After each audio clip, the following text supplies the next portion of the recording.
Ladies and gentlemen, welcome back to another fun-filled episode of Dead Rising 2 Off the Record with Frank motherfucking West. Now, the way I'm going to be doing this from now on is I'm not going to show you guys a lot of the in-between missions, a lot of like the running back and forth, and because you guys don't really need to see me. I'm like, unless I have something really interesting to talk about and then the video is just background, I'm not going to have you guys like sit through 10 episodes of me running around back and forth saving randos and then one episode of like plot-driven story. Instead, what I'm going to do is when the case opens up, I'm going to start the video so we can get there, and then Fighting off zombies at the Spore Trance in the Royal Flush Plaza. Ugh. Better check it out. That's right next to us. And then the other thing I'm going to film is psychopath missions, which is, I don't know that I want to save that chick. I know most of them because I've beaten this game like 3 times. So if a psychopath mission pops up and we have a little time in between cases, I'll film us trying to do that. Like we did Randy a few episodes ago, and now we're going to go do Slappy. That works. But it's crazy. My Xbox is pretty old. It's like 5, maybe 6 years, and for game consoles nowadays, like 5-6 year spans are pretty rare. Whereas, you know, you can still find old Nintendos that still work perfectly great. But I think that's part of the, you know, while I doubt they'd ever admit it, I think that's part of the gimmick now is... Why is it pointing me? That's part of the gimmick now is that, you know, game consoles don't last as long on purpose. It's like... Fuck, I don't remember where the warp is, and I don't know that it's taking me to it. We had unlocked the warp, and I'll try and pay attention when I get there. But as I was saying, you know, game consoles don't really last that long. So yesterday I was playing some in-between stuff, just trying to do a few missions to rack up some PP and just make Frank a little stronger. And I hit a pretty crazy glitch, which I didn't do any research on whether or not this is a real glitch in the game, because it's the first time it's ever happened to me. Or if this is just my Xbox being old and getting overheated and going on like 8+ hours of running. But I was carrying a girl back from the Palisades Mall on the far side, and it was like Frank was running into walls that weren't there. Like, he kept getting like, I was trying to move and it'd be like this. Except there was no moving forward, it was just stuck. Like, and I'd have to like diagonal my way through, which like eventually I got it figured out, and it, you know, I dropped the girl and I switched weapons, and then the glitch stopped. But still, it was a pretty weird thing, and I have yet to determine whether or not it's just my Xbox was getting overheated and kind of fucking with the game, or if it was an actual glitch in the game itself. Regardless, it was fucking annoying. Like, I was just doing that mission for the sole purpose of unlocking the passage to and from the different malls. So, to have gone there for that one purpose and then being stopped by something as trivial as like a glitch or a bug was just kind of fucking garbage. What's up? There's a woman in the underground, and a few of TK's goons are shooting at her. She needs help. Okay. Just keep throwing missions at me now that I'm on camera. Like, I was running around for about 30 minutes and nothing was happening. And then it was like, okay, here's a mission. And here's another one. And now here's another one while you're on camera. And maybe I'll do them off camera, but I don't know. Par for course is pretty easy. We might be able to scoop that one back on the way back. But it's just a professional golfer. All you have to do is help her. And actually, there's no... if I'm remembering correctly, there's no one to save at this mission we're going to do.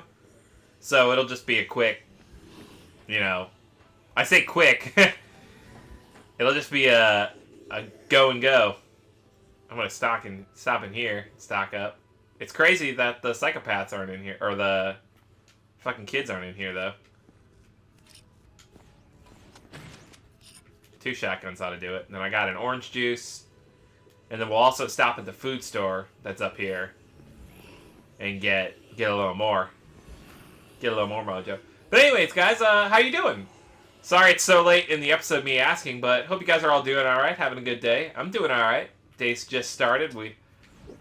I got my pillow against my back, and then got my cup of coffee, which I'm going to heat up probably after this episode. And then I'm just sitting here with you guys, playing one of my favorite games of all time. So, obviously my day's going pretty good. I hope yours is going the same.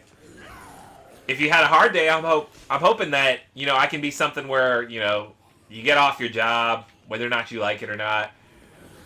You know, everybody does things they have to do. The only reason I'm able to do this is because I have a fantastic girlfriend with a great job, you know, that I can devote all my time and energy to keeping the house nice and then doing this. But I hope you guys can just, like, go home, kick it on the couch, and then start a playlist, and then just get at it. Alright, so here we go. The start of the Slappy mission.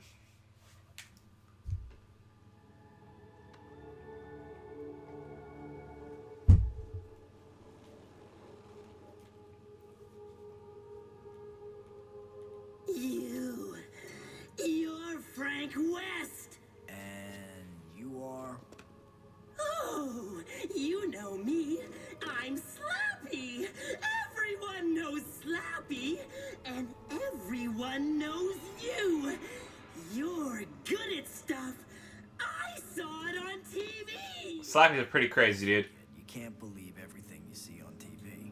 But I really, really need you to fix that toy. Aren't you a little old to be playing with toys? I'm pretty sure, I'm trying to remember how the conversation goes with Chuck Green, and I think he goes something along the lines of, Something? Can I help you? Can I take you someplace safe? Oh no!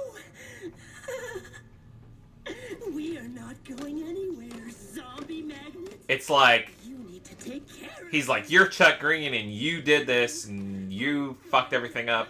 Because, you know, everyone still thinks Chuck Green is the one who blew up everything. At least in that alternate universe. And she got broken. The zombies broke her.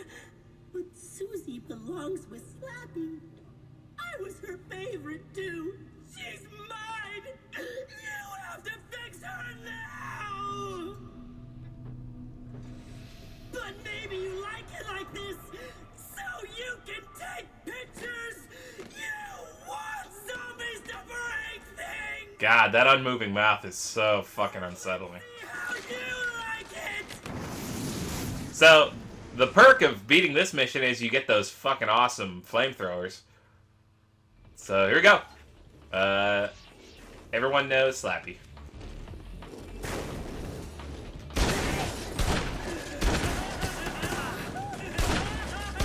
This fight, if you're like all fights, they're not difficult as long as you stay loaded up. And this one's not too hard to stay loaded up on. You know, the Palisades Mall has the gun shop right at the other end, which makes it super easy to at least get a few shotguns. And then this store that's right behind us, the children's playground or whatever, actually has a unique weapon that kind of helps with this mission a little bit. And once I free up this slot, I'll try and find it. Here it is. So if you throw a bag of marbles, it has the chance of knocking Slappy off his trajectory. So watch. I mean, like, watch me not get it, is what I meant to say. Well, fuck. And we're out of marbles. So, anyway, it would have worked had I, you know, been good at throwing, but, sorry. Coffee in my throat.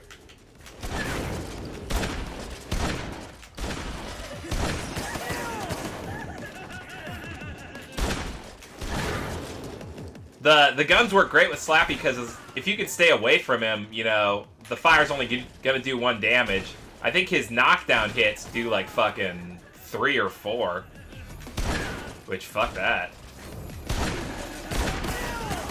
We about got him. See, like I said, not a terribly difficult fight. And game! And that actually wraps up the episode, so we'll watch the little cutscene and then I will see you guys next time.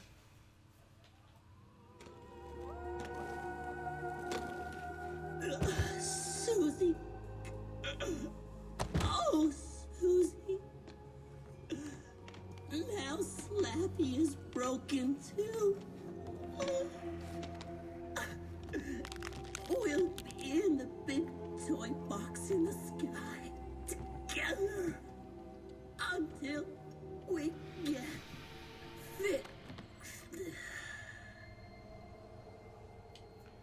super weird psychopath ending. And psychopath in general. But anyways, guys, be good to yourself. Be good to each other. And I will see you